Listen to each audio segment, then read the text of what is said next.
अस्सलाम वालेकुम नाज़रीन। आज मैं आपको मेहनत पे थोड़ी सी एक छोटी सी कहानी है, वही कहानी आपको सुनाता हूँ कि जब आदमी किसी चीज़ पे मेहनत करता है तो उसे अपने वो मेहनत का कितना कदर होता है। तो इस मेहनत पे आज मैं आप लोगों को एक कहानी सुनाना चाहता हूँ।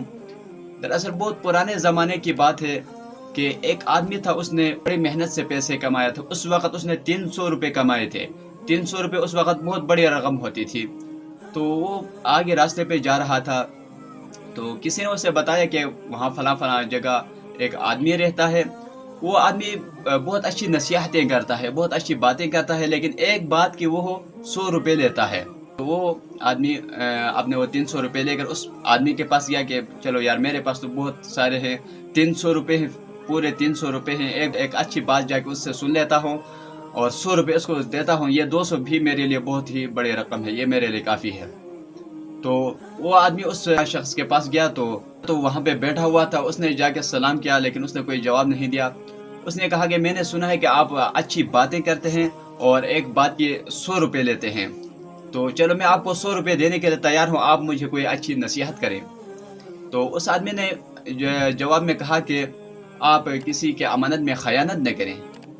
तो सामने वाला आदमी हैरान हो गया कि यार, ये कोई अच्छी बात है, ये तो मैं रोज़ सुन सुन के मेरे कान पक गए हैं, इसकी मुझसे 100 रुपये लेता है। लेकिन चलो खैर, उसने वो 100 रुपये दे दिया।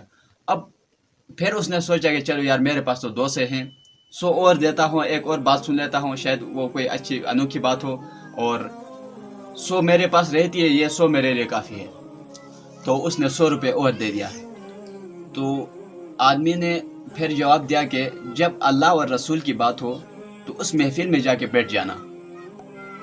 आदमी ने कहा यार, ये तो मुझे मालूम था, ये तो मैं रोज़ सुनता हूँ कि जब जहाँ कहीं अल्लाह और रसूल की बात हो तो वहाँ बैठ जाना चाहिए, उस महफिल में बैठ जाना चाहिए।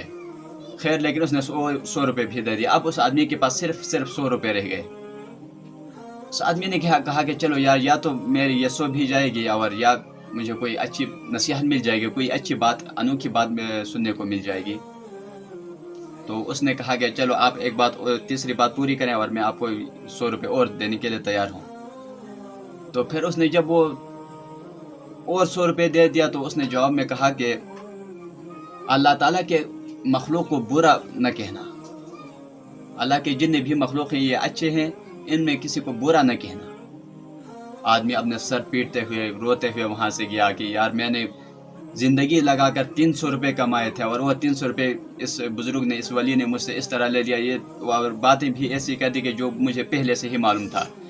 इसमें तो ऐसी कोई अनोखी बात थी नहीं, सारी ऐसी ही बातें कह दी जो मुझे ऑलरेडी मुझे पता था, मुझे मालूम था, और फिर भी मुझसे 300 रुपये ले लिया जालिम ने। इस तरह रोते हुए, सर पीटता हुआ वहाँ से चला गया।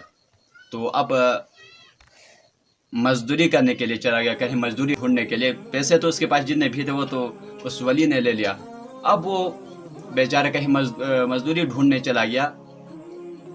जाते जाते एक बादशाह के यहाँ उसे नौकरी मिल गई। वो बादशाह का नौकर बन गया, बादशाह के महल में उसे नौकरी मिल गई। बादशाह के माल और आयार का चौकीदार बन गया।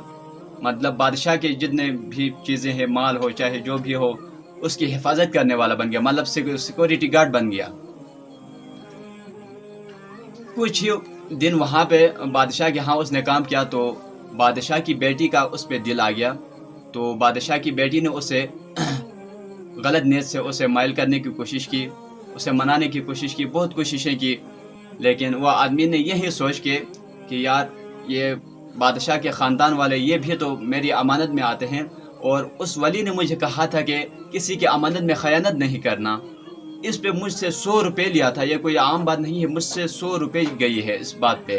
तो यही सोच के उस आदमी ने कहा कि नहीं, ये अमानत में ख़यानत है और मैं ये अमानत में ख़यानत नहीं कर सकता हूँ, क्योंकि मैंने ऑलरेडी इस पे 100 रुपये खर्च किया है इस बात पे। बहुत कोशिशें की उस औरत ने, लड़की ने, लेकिन वो आदमी नहीं माना। बाद में जाके उस बेटी ने अपने बाप को बताया, बादशाह सलामत को बता दिया कि आपका फ़लाँ नौकर ने मेरे साथ ज़्यादती करने की कोशिश की है।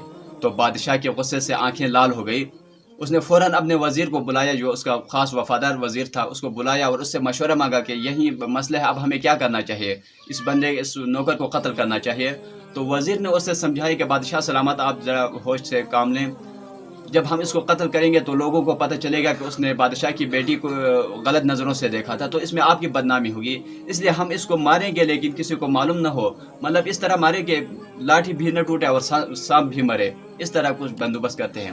تو بادشاہ نے وزیر سے کہا کہ چلو آپ کہیں اس کا کیا کریں، تو وزیر نے کہا کہ ہم صبح سویرے ہی صبح سے ہی اس کو قصائی کے دکان پہ بھیجیں گے اور اس کو کہیں گے کہ قصائی سے اچھا گوشت لانا، اور قصائی کو ہم اطلاع کریں گے، قصائی ہمارا اپنا بندہ ہے، اس کو اطلاع کریں گے جب آپ کو صبح سویرے جو بندہ پہلے آئے گا اس کو قتل کر کے اس کے ٹکڑے ٹکڑے کر کے اسے کہیں پھینک کر آنا،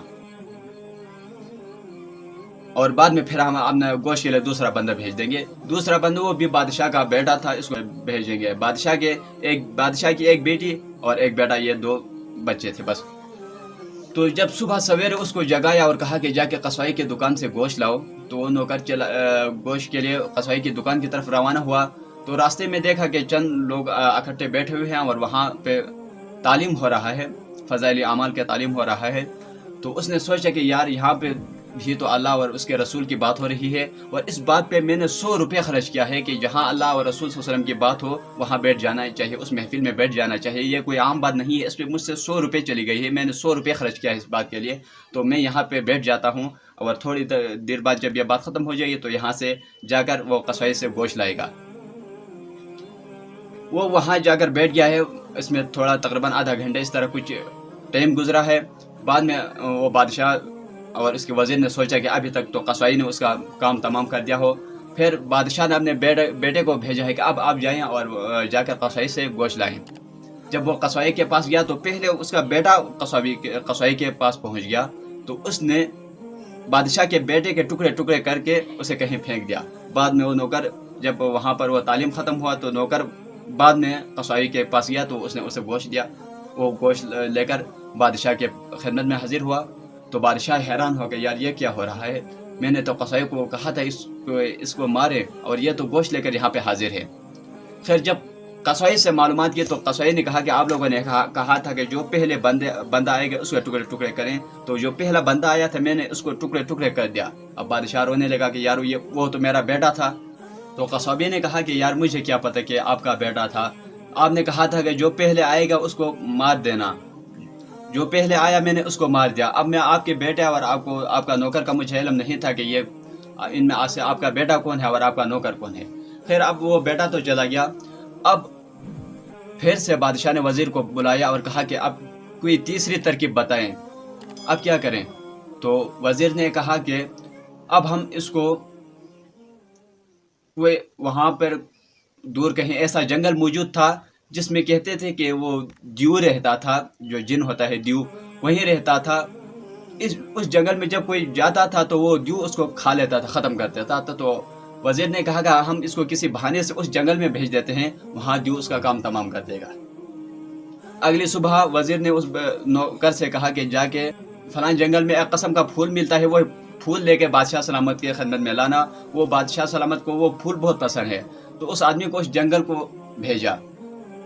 جب آدمی اس جنگل میں انٹر ہوا تو دیکھا کہ ایک بہت اچھی سی جھیل تھی، پانی کی ایک صاف شفاف جھیل تھی، اور اس جھیل کے کنارے پر دیو لیٹا ہوا تھا، اور جھیل کے پانی میں مینڈک اس طرح اوپر اچھلتے تھے، اور دیو ان مینڈکوں کو بہت غور سے دیکھتا تھا۔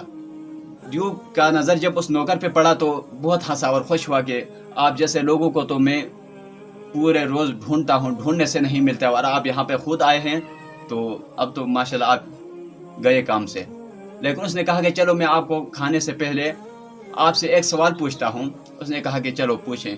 اس نے کہا کہ یہ جو پانی میں مینڈک تیر رہے ہیں، یہ جو اچھل رہے ہیں، کود رہے ہیں، یہ مینڈک آپ کے نظر میں کیسے جانور ہے؟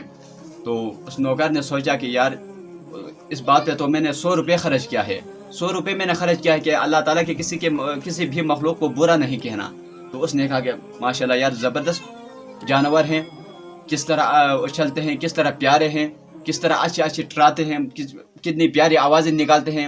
جب یہ باتیں دیو نے اس کا جواب سنا تو دیو بہت خوش ہوا، کیونکہ دیو کا ان مینڈکوں کے ساتھ بہت لگاؤ تھا اور ان سے بہت محبت تھی، اور دیو کے ارد گرد بہت سے لوگوں کی لاشیں پڑی ہوئی تھی۔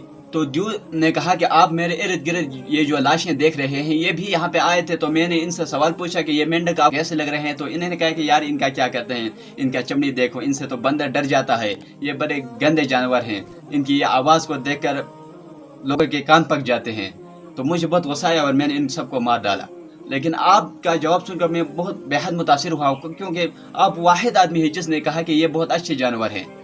तो आप बताएं कि ये इसके पीछे राज क्या है। तो उस आदमी ने वही कहानी उस ड्यू को सुनाया कि इस तरह मेरे साथ एक कहानी हुई थी, मैंने इन 3 बातों पे मैंने 300 रुपये खर्च किया था, तो अभी मैं इन 3 बातों पे बहुत ही संजीदगी से अमल करता हूँ। खैर, लेकिन ड्यू ने कहा आपको इस जंगल में किसने भेजा और आप क्यों आए, किस मकसद के लिए आए। तो उसने कहा कि मुझे इस तरह बादशाह ने भेजा है कि यहाँ फूल मिलते हैं और वो फूल बादशाह की खिदमत में मुझे लेकर जाना है। तो ड्यू ने कहा कि आप मेरे साथ आ जाएं, मैं ही वो फूल हूँ और मुझे लेकर बादशाह की खिदमत में हाजिर हो जाना। तो उस नौकर ने अपने साथ वो ड्यू जब बादशाह के महल में एंटर किया तो ड्यू ने बड़ा ही खौफनाक आवाज़ निकाला, तो जिसकी वजह से वो बादशाह और वज़ीर वगैरह सब बाहर निकल गए। तो ड्यू ने बादशाह से कहा कि आज के बाद बादशाह तू नहीं, ये तेरा जो यही जो ग़ुलाम है ये बादशाह यही होगा। तो बादशाह ने कहा कि यार ये क्या बात हुई, इस तरह तो मैं नहीं मानता हूँ। ड्यू ने इस तरह हाथ से उसके वो एक चपेट मारा तो वो महल सारा हिलने लगा। बादशाह खौफ के मारे उसने फ़ौरन ही कहा कि चलो मैं आपकी बात मान लेता हूँ, मैं ये ग़ुलाम बन जाता हूँ और इस आदमी को मैं बादशाह बना लेता हूँ। तो वहाँ ड्यू के सामने आंखों के सामने उस आदमी को बादशाह बनाया गया और बादशाह को नौकर। तो ये वो आदमी बड़ा रहमदिल था, तो उसने कहा कि चलो मैं इस तरह नहीं कहता हूँ। आप बादशाह को कहा कि आप नौकर बन जाएं और मैं बादशाह बन जाऊँ, ये बात मुझे गवारा नहीं। मैं ऐसा करता हूँ कि आधा बादशाहत में खुद लेता हूँ और आधा आपको देता हूँ। तो इस तरह उसने आधा खुद लिया और आधा उस बादशाह को, मतलब वो बादशाहत उनके दरमियान बढ़ गई। तो इस कहानी का मकसद ये था कि अगर हम दिन पे चलें, अगर हम इस्लामी अहकाम पे चलें और उन पे अमल करें, कभी भी हम नाकाम नहीं हो सकते। लेकिन हमें दिन तो मिला है, हमें बिला मेहनत हमें दिन मिला है, इसलिए हमें कदर नहीं है। अगर हमसे भी 300 रुपये एक एक बात की 100 रुपये लेते तो आज अल्हम्दुलिल्लाह आज हम इतने पक्के मुसलमान होते कि क्या की बात होती है। लेकिन हमने कोई पैसे खर्च नहीं किया, हमने कोई अपनी खून पसीना खर्च नहीं किया, तो हमें फ्री में मिला है, इसलिए हमें कदर नहीं है। हमको पता है कि हाँ यार दूसरों की अमानत में खयानत नहीं करना चाहिए, अल्लाह ताला के मखलूक़ात के बारे में बुरा नहीं कहना चाहिए, और इस तरह अल्लाह ताला और उसके रसूल सल्लल्लाहु अलैहि वसल्लम की कहीं बात हो तो उस महफिल में बैठ जाना चाहिए, अपनों के साथ बल्कि पूरे मुसलमानों के साथ अच्छा बर्ताव करना चाहिए। ये सारी बातें तो हमें पता है, लेकिन हमें क्या है, हमें फ्री में मिला है, इसलिए हम अमल नहीं करते। अगर एक एक बात के हमसे 100 रुपये लेते तो आज अल्हम्दुलिल्लाह हम इतने पक्के मुसलमान होते कि उसकी तो कोई जवाब ही ना होता। तो इस कहानी का मकसद ये है कि खुद पे सोचें और कहें कि अल्हम्दुलिल्लाह या रब, आपने ये दीन, ये एक एक बात हमें फ्री में पहुंचाई है, इस पे हमने कोई खून पसीना कोई माल खर्च नहीं किया, ये हमें फ्री में मिला है। और आज के बाद हम इंशाल्लाह एक एक बात पे अमल करेंगे। अगर कहानी पसंद आई हो तो लाइक ज़रूर करें। शुक्रिया।